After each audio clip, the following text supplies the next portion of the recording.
Hi guys, this is Anna and welcome to my channel. Welcome to my final video of 2017 in which I'm trying, or at least I will like to try, to summarize my reading year to see whether or not I have achieved my multiple reading goals I have set. I have done my statistics, I have it here in front of me, so I think this is where I will start. So this year my aim really was to read and reread more books, to read more books in Russian, to read more non-fiction, rather than just run after the pure quantity. Last year, if you were watching this video, I made a similar one last year when I just opened my channel. I have read 150 books, and this year I honestly thought, well, with all the changes I was anticipating, I'll be pleased with anything 50 plus. So initially in the beginning of the year, I have set my Goodreads marathon goals at 52 books. I have surpassed it, so I have changed it kind of through the year and moved it to 100, which is a number I have used previously. And overall, I have finished my final book for the year in the morning. Today is 31st. So I have managed somehow to complete 106 books, which is really good going for me. I did not think I would get there, particularly since I have made a decent attempt at rereading more books this year than I did last year, and I have read some of the longish books. So I will be inserting stats as I walk through them, and I have it on my computer in front of me so you can see with me what I'm looking at. I have used the Excel document which was kindly offered to the booktubers community by the lovely Sophie, and I'll leave the link to her last year's videos and 2018 videos because she updated her Excel even further for 2018. I found it super useful. I have tried to catalog how much money I've spent on the books, but this is where I went horribly wrong. However, the rest of the statistics, including the books I've been reading, like the genre the books are in, the author the books I published in, like the countries, I have faithfully compiled through the year, and now looking at it, because I do like stats, I'm really glad I did. So overall, I have read 106 books, and in total the page count is on average 378 pages per book, which is much higher for me compared to the previous year. I have inadvertently participated in Sophie's Read Harder challenge. She had set herself a task of 24 different categories, but I'm not gonna even go into the graphic novels. I don't really like it as a genre, so I skipped all of this, and somehow, one way or another, I have managed to read 19 out of 24, which is a bonus because I did not set to do it. Looking at my reading year, and I will insert the picture here as a bar chart, you can see that on average I have read a minimum of 4 books plus, but I had 3 months where I read more, 2 really. So if you look purely at the number of the books, then the January and the August were the best 2 months for me. January is not surprising because I'm a polygamous reader, so I read multiple books in a go. And last year through December Christmas holidays, I have read bits and bobs of all of those books, which allowed me to finish most of them in January, hence allowing me to say that I've read 13 books in the month of January, which is not really true, but I have finished 13 books, hence they count. August, again, is not surprising because, well, this is the month when we have school holidays and I work as a teacher, therefore I generally have more time for reading. And it is reflected in the reading. This is even more startling if I show you now the same months, but looking not at the book count, but at the page count. If you look at the page count, you'll realize that August stands out the most. I have read more than 6,000 pages in the month of August. Again, all we've been doing is reading and going on holiday with my husband, so I could read as much as I wanted to. There was nothing stopping me. The months where I read the least were July, which again, June, July is obvious. If you've been on my channel, if you've been watching my videos, you would know that I had basically 2 full-time jobs at the time. I was doing my teaching job, including trips with my biology class, and also I was marking as an examiner for one of the boards I work with. I was marking physics exam, and that happened on the weekends and evenings, so basically my reading time was slashed, but nonetheless I have somehow managed to read 4 books, so I'm pleased with that. And then I had a bit of a dip in September, And no, it's not because I was really tired after reading all the books in August. No, that's because I had my first trimester of pregnancy and I generally did not feel that well. Hence, my reading has slumped. As far as the genres I have read, I'm going to show you the pie chart here. I have read quite a spread this year, which is pleasing to know. So I'm going to show you the pie chart, but I'm going to walk you through the statistics. Weirdly enough, I actually probably enjoy the tables more than the graphics. So no surprises there. My biggest genre by far was fiction, which accounts for about 47%. It's 45 books, and it excludes the classics. The classics was separate, and it also excludes fantasy and science fiction and short stories, which I put separately, so you can see them on the pie chart. I've only read 4 books as classics, and most of them I have planned to read, so I'm quite pleased with it. I have also increased some of the genres I before completely disregarded. For instance, I have read 3 books in the thriller category, all 3 by John Le Carre, and I love them. They're all from Smiley series, and I will continue with it next year. I have read 2 books in short stories, which for me is an achievement because I'm not really a short story reader. I love huge lengthy novels where I can stay with the characters, and short novels. Actually no, it's 3 books because I finished Borges today, so it's 3% I have read short stories. Romance, last year was 56 books, this year is 3, and I'm super chuffed with it. That's exactly what I wanted. I wanted to cut that particular genre down because I don't remember most of it, it's not fulfilling, and this way I feel that I have read better books which have made me a better person overall. I've also read 4 books in biography, which is a subclass of non-fiction, I suppose, and I've read no biography in the previous 2 years, so that's quite good for me. And also, I'll talk to it a bit more when coming back to my goals, but 17 books this year, plus the 4 biographies, 21 books, or 22% of my reading was non-fiction. That's a huge, huge improvement compared to the previous year. Age groups, have only read 1 book written for children, 6 books written for YA, and the rest were written for adults, which is brilliant.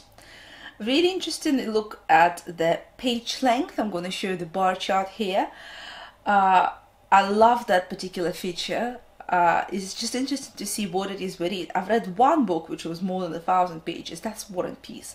That's like 1,400 pages. It's mammoth. And I read quite a few books which were 500 page plus. But the majority, sort of 22, were 300 to 400, and 26 were 200 to 300 pages. So at least I'm pleased that I'm not reading tiny novels. I'm actually engaging with the larger, thicker books, which makes my reading, I think, even more enjoyable. What about the author genders now? Well, I'm a bit surprised. I thought it's going to be more male dominated. I seem to read more white male authors, but I'm pleased to say that they're pretty much similar. 54% were male, 46% were female authors. I'm really pleased with it. And if I look at the nationality of the authors, that was a much better spread for me compared to the last year. Last year I was pretty much reading just UK, US. This year I have broadened a bit, so I have Australia, I have Canada, France, Germany, Hungary, Ireland, 2 books by Israeli author, Italy, New Zealand, Nigeria, obviously Russian or USSR books, Turkey. And I was thinking like, okay, so probably I'm gonna reach the point where most of the books I would have read this year would have come from UK authors, but it's not the case. 39% of all the books I read, which is 37 books, were written by authors from the United States, and 35% of 33 books, so second place, were UK authors. The third was obviously Russia, which is 8% of my reading, and the rest were widely spread. So that brings me really nicely to my goals.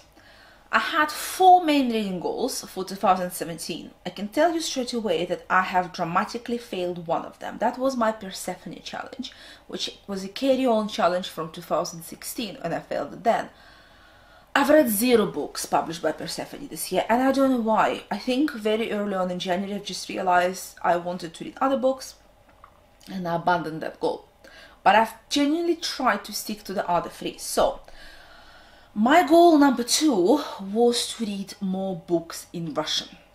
As you know, I come from Russia, that's my mother tongue, it's my first language, and yet I spend the vast majority of my time working in English, thinking in English, even my dreams are come in English. So I want to brush up on my Russian, I want to keep it going. Yes, I know I have accent, but I actually find English way easier. Even when it comes to recording those videos, I find that I can just sit down and talk to you without having to write a script, where when I have to make the same video in Russian, I really have to think about it and find words. And particularly if I have to talk about non-fiction, I really have to translate and find the words for all the terminology I just so easily use in English.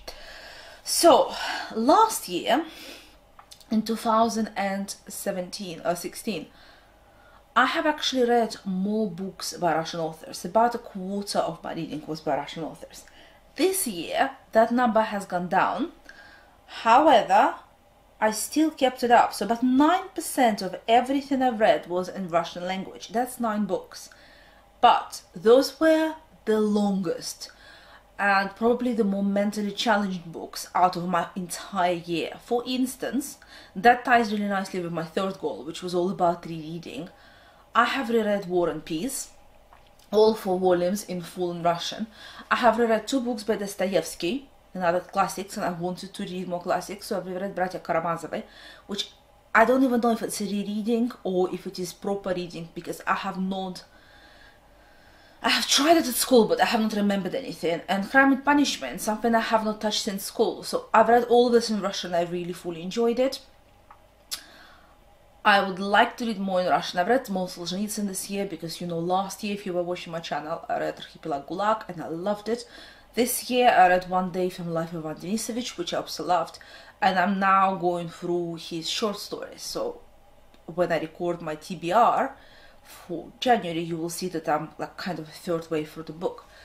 So my Russian has improved, but as well as reading Russian, which for me is non-translated because I'm bilingual, I wanted to kind of see if I can push my translated work more.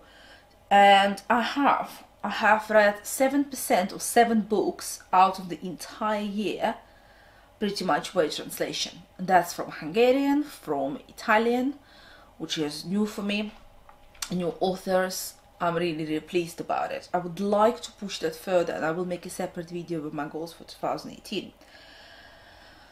I had 2 books in particular I wanted to finish reading this year, and I'm 50% done with that one. I've read the Alexandria Quartet, and you all seen it. It was in my favorite videos, my favorite book of the year. You've seen the book to death, so I'm not even going to show it, but if those of you who are curious, it's just over there. Like, you can actually see it behind me, just behind that pink, that purpley flower, lilac-y flower. I absolutely loved it. And to treat myself for Christmas, I have actually purchased the first editions of this book. So I'm gonna get rid of that enormous brick of the book, and I'm gonna replace it with the originals. I'm slowly buying more of Lawrence Darrell because I know I love him now. So I don't mind buying and spending more time in purchasing his books. I also had a goal of rereading some books. So Crime and Punishment was successful. I have also reread, as I have mentioned previously, Bratya Karamazovы. That was a reread. And then I deviated. However, I'm not beating myself too much about the bush for a very simple reason. Last year I have reread 2 books. This year I have reread 11. Like War and Peace, I did not plan to reread, but I just thought, why not? It's been a while, I love the book. I have reread 11 books, including 2 non-fiction books, which has not happened for a very long time. So I'm really pleased, and I would love to carry the same trend forward, and I would love to read even more books in 2018. And again, I'll talk about it when I show you the books in the next video, which I would love to read. So overall, I feel like, yeah, I failed my Persephone challenge, but I've done quite well with the rest. There was 1 book I wanted to finish, as well as Alexandria Quartet, and that was my huge non-fiction Poland and Bound, and I have not done so, but I have gone halfway through the book, so I've been slowly but surely chipping at the book, and I will take it into the next year to be done. That was pretty much it. Yes, I did not reread Master and Margarita. I will probably take it into next year. No, I did not read the Sholokhov, but it just did not pan out as it did. Towards the end of last year's videos, when I was showing you the books, I've showed you the books in the video I would like to read. I've actually read all but 3 of them. So the rest of them I have finished. So Sholokhov will have to go into the next year because it didn't happen. I did not touch the Churches volume. It just did not happen. But overall, I felt that was a really good year. I also had 3 main goals for my channel. Number 1 was to actually make regular videos, and I think that that was a success because my videos are much more regular, even sometimes more than 2 a month.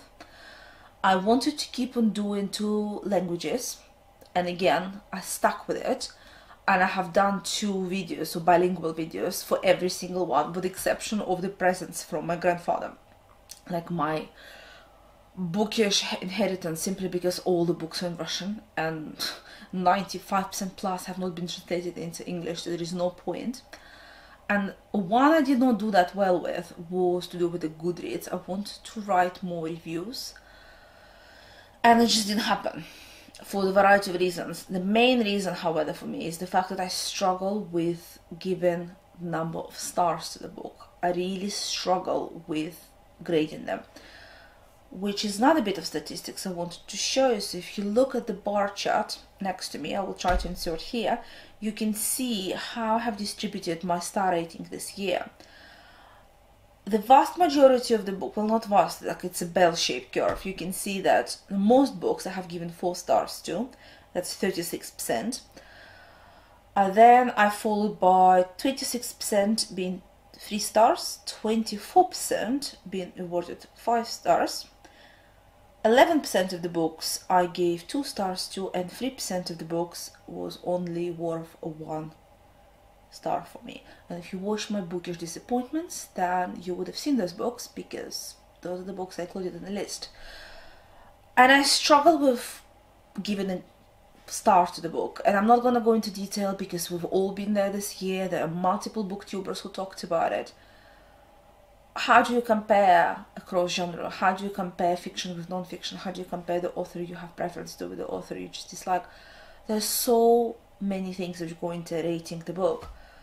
But I try my best, and what I try to do is I try to give it a preliminary ranking and then like move away and see what I feel a couple of months down the line, because as the time passes by, you kind of germinate over it, you think about it harder, hibernate in a way, and then you go back and you look at the same list on the Goodreads and you reassess whether or not you still feel the same way about the book, or whether your feelings have changed. So yeah, those were the main things. Another bit which I kind of glossed over when I did my favorites of 2017 is I deliberately did not include anything as far as non-fiction goes, because I felt that since nearly 50% of everything I've read was fiction, it was worth just focusing on the fiction. And the second reason why I actually have not done any inclusion in that list of non-fiction is because the books I genuinely loved, and I'm going to talk about them now, are quite specialist, and I dislike some of the more popular non-fiction. So I'm going to start with biographies. I've read 4 biographies this year, and the 2 I will really recommend for everyone out of those 4. Firstly would have to be Hilary Mantel 2003 autobiography called Giving Up the Ghost, which I've read in a slightly foxed edition, and I will insert the picture. There is no point showing you the book because you've seen it multiple times on my channel. If you are a fan of Hilary Mantel, you would love the book. If you have never read her, this is probably a really good introduction. My plan was to read something by Hilary Mantel. I was thinking along the lines of The Wolf Hall, but I was still too daunted by that book, so I thought, right, if I take something smaller, it's only like 230 pages long, I can really focus on it, and it will give me better introduction into her writing style, into her language. And what a beautiful piece of writing it is. The book is fantastic. It deals with her childhood, it deals with her youth, of how she met her husband and they got married, and obviously she was really struggling with the lack of diagnosis. She's suffering with endometriosis, which led to infertility, but the doctors were just completely refusing her any proper attention. She's been telling them all the while that she had those pains, and they just completely ignored her, which I found so sad while reading it. So yeah, that is one of the biographies. The second autobiography, which I read again earlier this year, it's not finished because the author has passed away while writing it. It's called When Breath Becomes Air, and some people class it as a proper non-fiction because it does deal with the medical setting, but it's not. It is an autobiography. It's about the life of this American surgeon who has accidentally found out that he had a type 4, like the last terminal stage lung cancer. He never smoked in his life, he never really drank much, he was physically really active, but he was dealt with that blow, and he spent years and years and years training to be a neurosurgeon just to end up with this diagnosis. He talks about his decision following the diagnosis, how he decided to have a child with his long-term partner, with his wife, and how he wanted to spend more time with his family, but still he did not want to give up to the disease, and he still wanted to persevere and perform as a surgeon. It's a heartbreaking read. It's not an easy book to read, and you have to realize that it's not really finally wrapped up because he has passed before he could finish, but I would highly recommend it. Those are the two biographies out of the 4 I've read. As far as non-fiction goes, again, there are a couple of books which really stand out for me. As new reads, excluding the rereads, as new reads, I really liked 2 books. One I've made a separate review video on, and I will include it underneath this video in the info box. Let me get the title right. Dance to the Tune of Life, Biological Relativity by Professor Dennis Noble, who is an Oxford professor, but it's quite a specialized book. I give it 5 out of 5 stars because I think as far as research goes, it's really well done, but it does require quite a lot out of you as a reader. If you come from that field, you'll absolutely enjoy it, but if you're not biology major, so to speak, I don't know, watch my review, think what you think. And then the second book is much more broader in its appeal. It's again by the Oxford professor, by Professor Marcus Dussato. It's called Everything We Don't Know. It has rather cheerful, colorful cover, which I will insert over here. I've read it over the course of several months because this is a sort of book you can easily go away from and then come back to and just pick up at different points. It's divided into math section, so physics, and then biology, so you can read the sections you like, and it gives you a really nice introduction to the problem scientists have when phrasing a question or thinking about a problem. What are the limitations, what are the physical, what are intellectual limitations, what are the cultural limitations we might have. Again, for non-scientists, that's a much easier book to get into, and you will get quite a lot out of it. I think the language it's written in is beautiful. It's really well thought through. You can see that the author has taken his time, and it was just a joy to read. Those were the 2 sort of science-based non-fiction books I loved. Another one I would get special mention to, I gave 4.5 stars to. This is Anne Applebaum's new book, which just became published this year. It deals with a really horrible time period in the Soviet history and Ukrainian history, but she mostly talks about it from Ukrainian point of view. It's called The Red Famine, and I've read it in the fall this year. I really liked it. There's some bits which I felt she could have researched a bit more, so I give it 4.5 out of 5, not a full 5. I wanted to read Anne Applebaum this year. I thought I would read her Pulitzer Prize novel from 2011 on Gulag, but it just didn't happen. I think it will have to go into next year read. But I really enjoyed it. It's worth reading. I've read several books on history, non-fiction books on history, and that was my favorite by a long stretch. I read the Romanovs, which by Sam Montefiore, which most people read last year on BookTube and really liked. I really didn't. Again, I made a separate review on that book. You can see it in my reviews if you go to the playlist. It was a varied year, but as far as non-fiction goes, overall, I really enjoyed rereads. So I've reread Cancer, the Emperor of All Maladies, and again giving that book 5 out of 5 stars. It's such a powerful book to read. It's absolutely amazing. I would really recommend all of you who have not read it, go and have a read. I enjoyed it second time probably more than I enjoyed it first time around, and I have reread The Voyage of the Beagle, which is basically Charles Darwin's attempt to summarize his trip on the ship and what led to his theory. So yeah, those were the highlights of the year for me. This is my year in review. I hope this video was not too long. Finally, I would like to say a huge thank you for all of you who have been watching my channel for the year, and also those of you who have subscribed, because even in the last 2 weeks I have 100 new subscribers. It's a huge number for me. I somehow managed to get 2,000 subscribers plus for the channel, so someone obviously enjoys watching my videos. Thank you guys, and I will see you in the new year. Happy New Year, happy reading, bye.